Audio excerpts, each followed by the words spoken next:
Suppose you ran up against the following problem.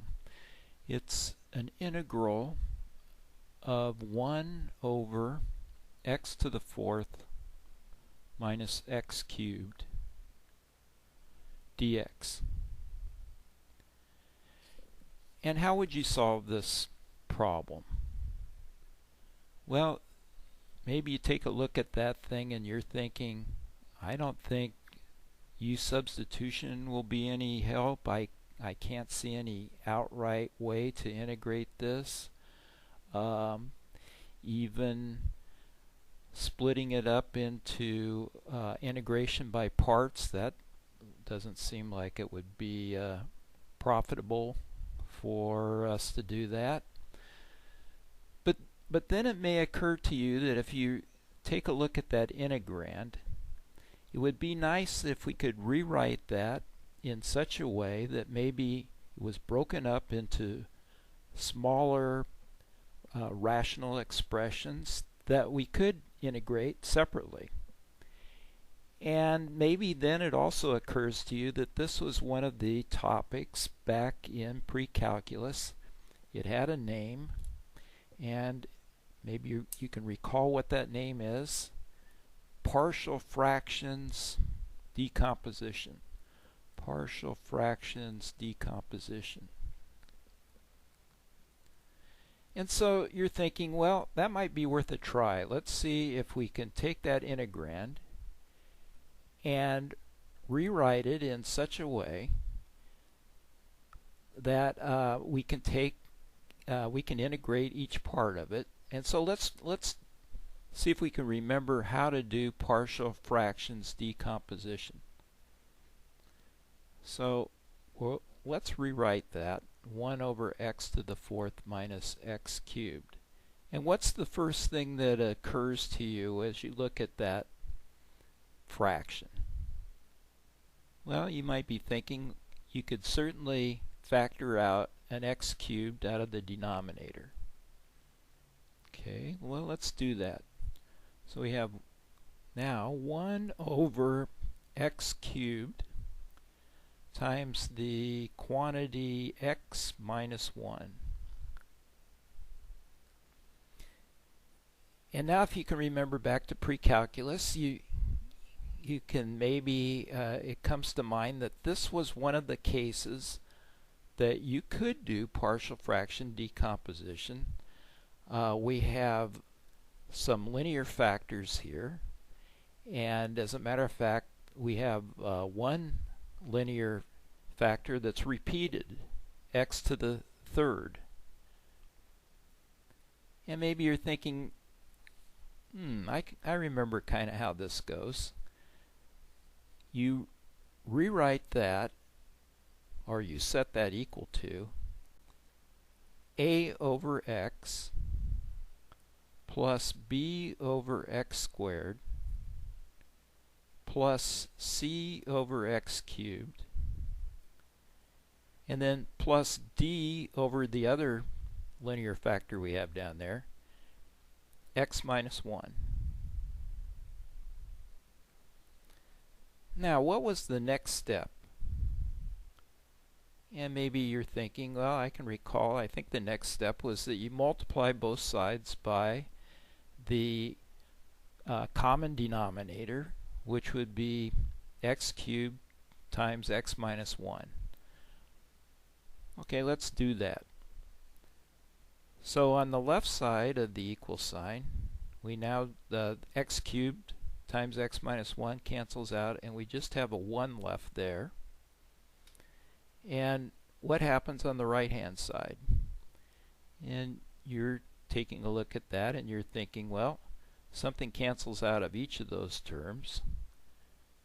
And in the first term, we can cancel out the x out of the denominator, and we end up with a times x squared times x minus 1.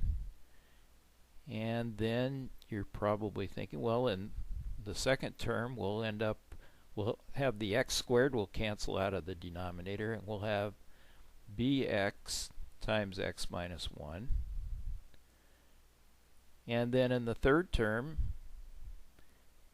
you probably see that x cubed cancels out, so we'll have c times x minus 1. And finally, in the fourth and last term there, you see that the x minus 1 cancels out, and we have d times x cubed. Okay, now do you remember that there sometimes was a shortcut that you could take to find out what a, b, and c and d is, which is our next task? Do you remember what you do to find out what those values are, what the shortcut is? And you're maybe thinking, oh, I kind of remember. If you could make some of the terms, or maybe, yes, some of the terms become 0, then we can simplify this, and sometimes it's very easy to find out what some of those values are. And you might be taking a look at our terms and thinking, well, what if we made x be 0? Will that be of any help? And it looks like it'll be a major help. On the left-hand side of the equal sign, there's no x there, so we just bring down the 1. But on the right-hand side, you can see that if we make x become 0, the first term drops out altogether, as does the second. The third term will still have something there, but the fourth term will also drop out. So we'll just end up with c times, and remember we're setting x equal to 0, so c times negative 1. And then you can see that c equals negative 1. So 1 down, 3 more to go. And now it may occur to you, well, that worked out nicely. What if we substituted in 1 in place of x? Then wouldn't the x minus 1 terms drop out? So that sounds like a good idea, so let's do that. So once again, on the left-hand side of the equal sign, there's no x's over there, so we'll still have a 1 there. But on the right-hand side of the equal sign, that first term will become 0 because 1 minus 1 is 0. And so the first term drops out, as does the second term, as does the third term, and the only term left is the fourth term, d times x cubed. And we said that we're making x be equal to 1. So d times x cubed is just d times 1, or just d. Okay, now we know what d is. D is 1. C is negative 1. But we don't know what a and b are. But let's put in the information that we have so far and see if that helps us. Okay, so let's rewrite this. We'll have 1 equals, and then a times x squared times x minus 1 plus b, I don't know what that is yet, b times x minus 1 plus c. Well, we know what c is. That's negative 1. So let's write down negative 1 times x minus 1. And then plus d, well, we know what that is. That's 1. So plus x cubed. And looking back at the third term, we have a negative 1 times x minus 1. Let's go ahead and simplify that a little bit and write that as negative x plus 1.